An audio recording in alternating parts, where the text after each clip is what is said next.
So the 2024 NBA draft lottery happened yesterday. It happened last night. So we know basically what the picks are as of right now. Like, teams might end up trading their picks. Teams might end up obviously moving things around before the draft. It's unlikely we see anything happening until the draft night anyway. So we're going to be going over our mock draft right here. Picks 1 through 14. And we're obviously starting off with number 1 pick, which is the Atlanta Hawks. They might trade, they might not, but as of right now, I'm just assuming that they do not trade it. So, with the number 1 pick, I'm saying the Atlanta Hawks select Alex Sarr. I think Alex Sarr is basically, as far as upside and ability to perform right now, he's probably the safest player to take at number 1. There are guys that have equally as much upside as Alex Sarr, but they've got much lower floors than Alex Sarr, like your Matas Buzelis, your Ron Hollins, even someone like Salon or Reed Sheppard, who you could end up being better, but they also do have probably a lower floor than Alex Sarr. Alex Sarr is a 7'1" power forward center who's going to be a decent defender as he comes in. He's very mobile for a 7-footer. He is going to shoot the ball at a not great rate, but it looks like he will eventually be able to shoot the ball all right. So I don't think he's the worst player to take at number 1. If he goes number 1, I think in a lot of years he's probably somewhere between 6 and 13, somewhere in that range. But I do think he's not a bad option there. He was pretty good in Australia. Nothing spectacular, but he was pretty good. Obviously, he was in overtime elite as well. When he played for the French national team last year, he wasn't great. I will say, he wasn't particularly great. I know they did make it to the World Cup final, but it wasn't like he was anything spectacular. Either way, though, Alex Sarr is probably going to go number 1. At number 2 for the Washington Wizards, with Alex Sarr off the board, I think if Sarr somehow falls to number 2, the Wizards are taking him, no question about it. So when it comes to Washington, they're going to be bad for a while. I'm pretty sure they do have their picks, if I'm not mistaken. I don't think they gave them away, so they can afford to be bad for a while. And this year's draft is it's an interesting one, because obviously you've got Cooper Flagg in other years, you got Dibansta in a few years, but when it comes to selecting this year, I really don't know. So I'm gonna, Sarr would be their number 1 option, no matter what. If they want Sarr, if they get their best option, it would be Sarr. He's probably going to go 1. I still think going for the other French guy, Reed Sheppard, I think going for Reed Sheppard is fine at 2, because he's going to give you something. Worst case scenario, you're getting a 6'9", 6'10" shooter who will play a bit of defense. In this year's draft, he is if we want to compare it to the 2013 draft, he's the Otto Porter of this year's draft. I think Porter went number 3, but it's if you want somebody you know is going to be good, go and take him. Reed Sheppard is going to be good. He was good in France. Not Wemby good, but still pretty good. He was better in the French league than Koulibaly was. Don't think he quite has the potential of him, but definitely a player that I think taking him at number 2, most years would be crazy, but this year it's really not. So I do think Reed Sheppard goes number 2 to the Washington Wizards. And number 3 is the Houston Rockets. And this is such a weird one, because they could go any which way with this. Again, if Reed Sheppard is on the board, they're taking Reed Sheppard. I think he's probably their number 1, is him. If he's on the board, he's going, but I predict him to be off the board. So when it comes to Houston, it's you've got a good team, a real good team. You got Jalen Green already there. You've got Fred VanVleet for a few years. So you don't need a Reed Sheppard or a Rob Dillingham. Unless, of course, you want to move Freddie to the bench or just play one of them off the bench. I think as far as some lineups go, there are going to be sometimes defensive lineups are going to be needed for a team where you've got a quite bad defensive center in Alperen Sengun. I think you take Donovan Clingan at 3. I think the Houston Rockets will take Donovan Clingan at number 3. I think it's a kind of crazy one. I think if he doesn't go number 3, I can see him falling to Memphis at 9.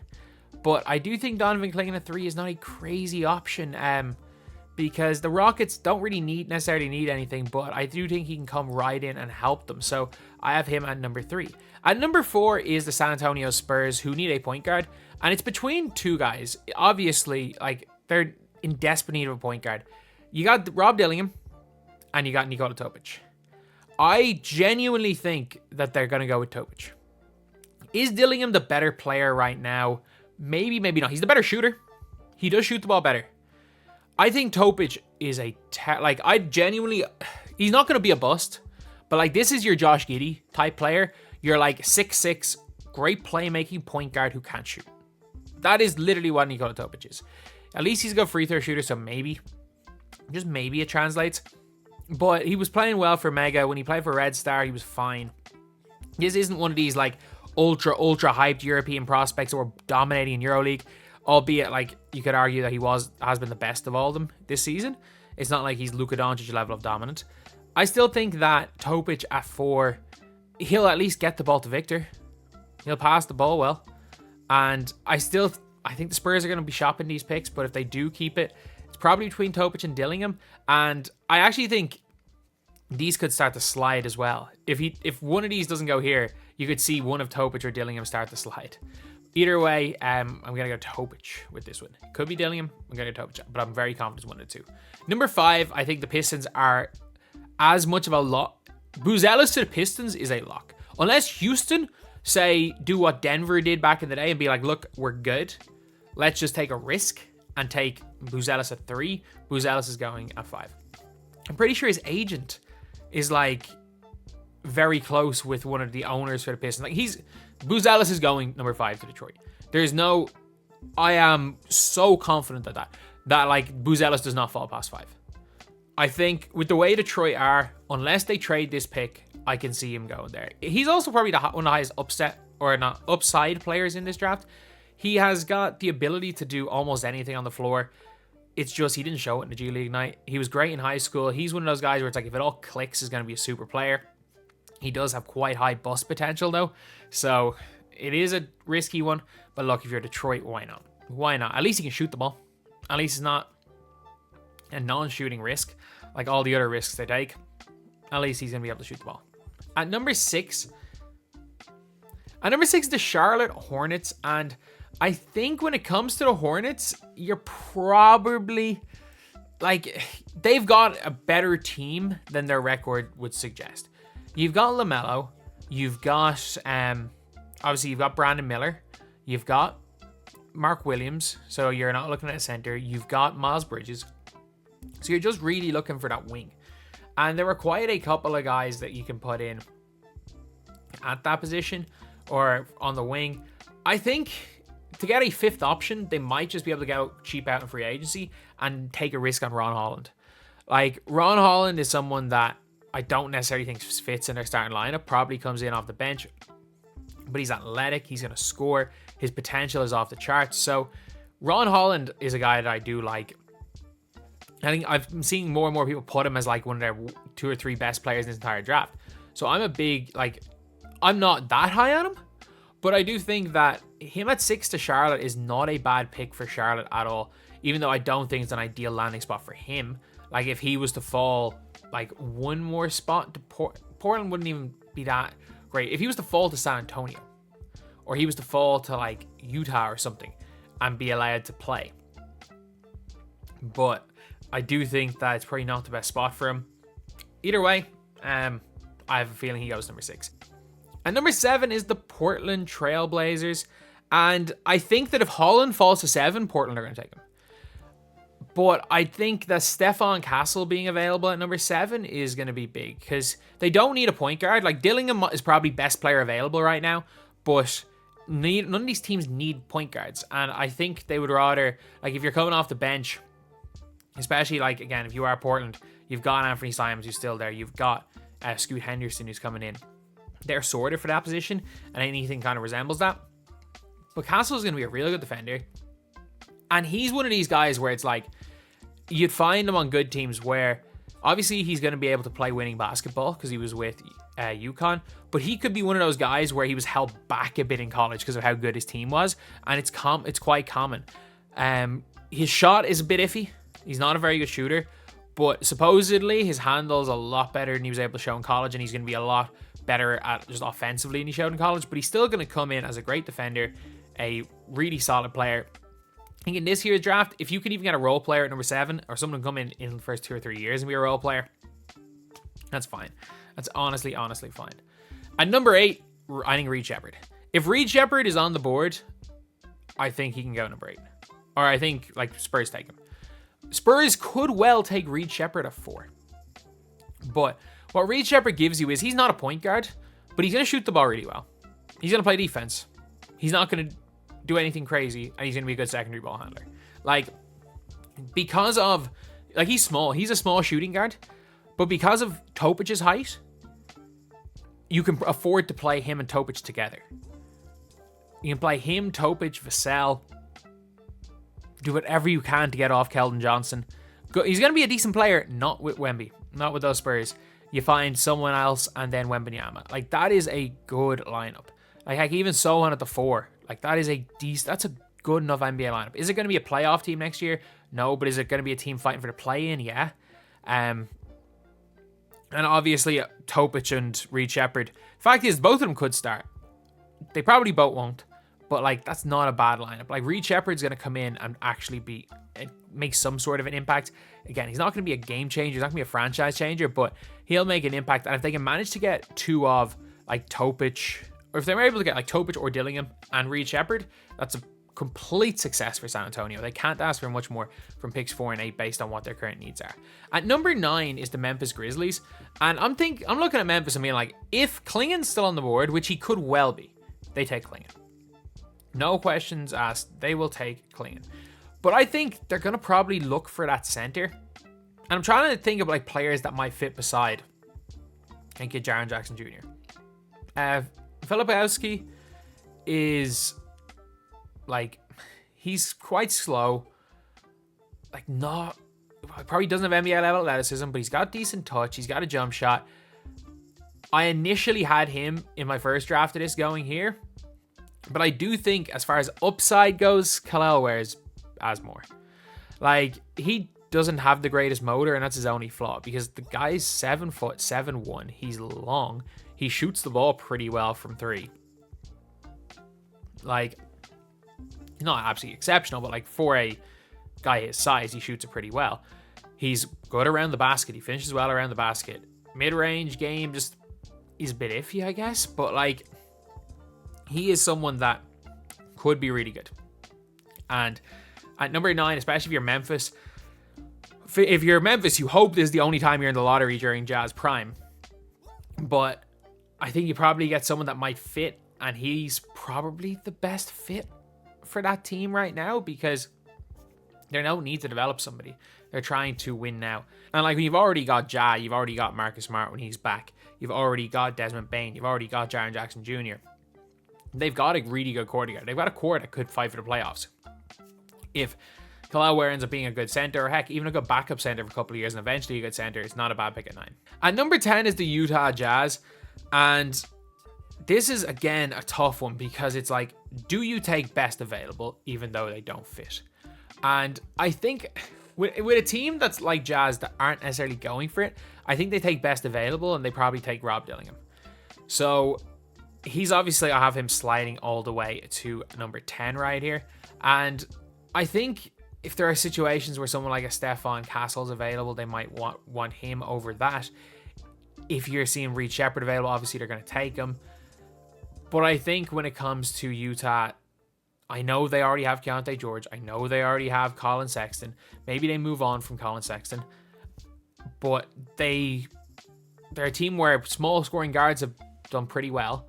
And like, Rob Dillingham is without question the best player available if he falls to number 11. So I don't think the fit's great, but I do think that it is, sometimes teams got to just get draft based on talent, and that is what this pick is.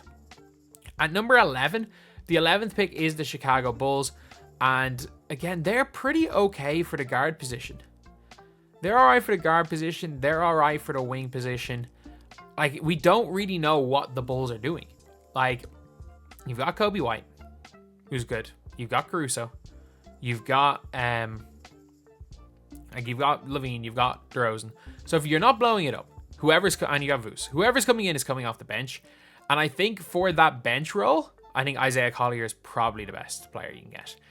You might as well take a risk. He's someone who's projected to be one of the top picks, if not the top pick before the season started.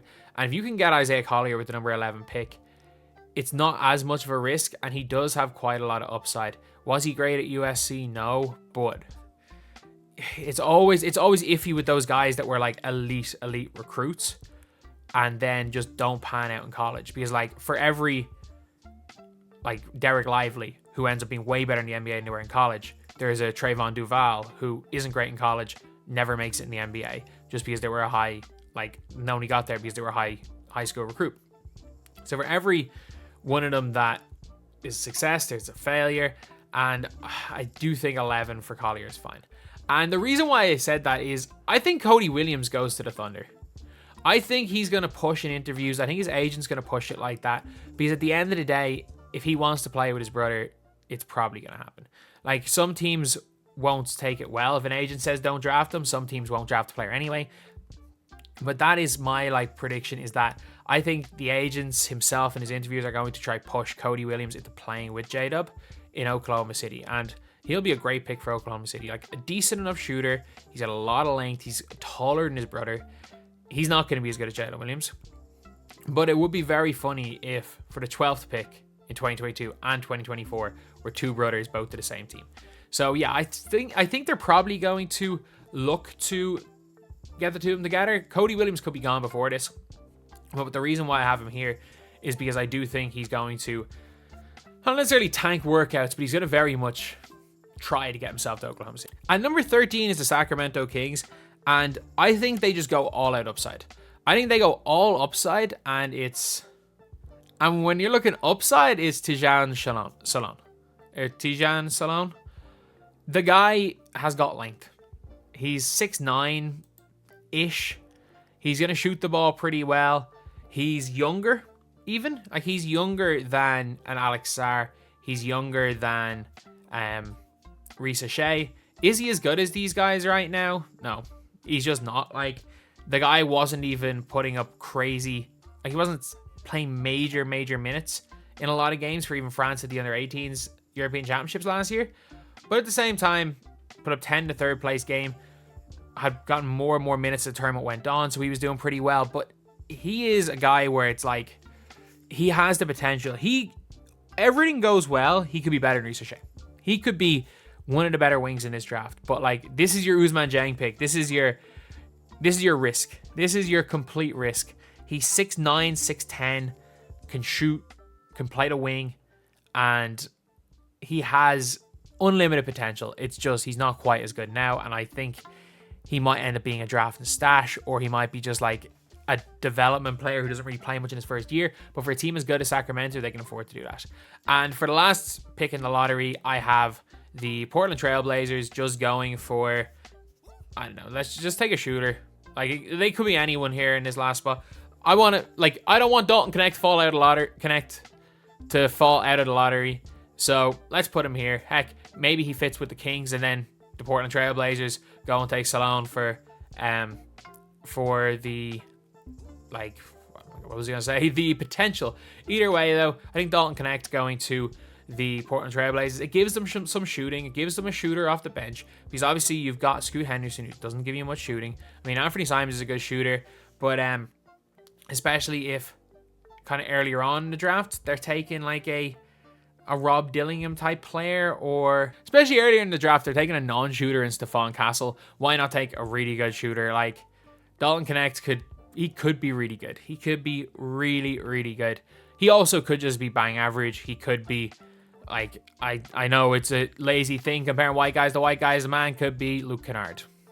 Like, that's not terrible. If you can get a player that can do anything at the NBA level and is here for longer than 5 years, even in the lottery in this draft, I think you've done pretty well. But anyway, yeah, that is it for the lottery, lads. Let me know what you guys think. Thank you guys for watching. Please like, comment, and subscribe.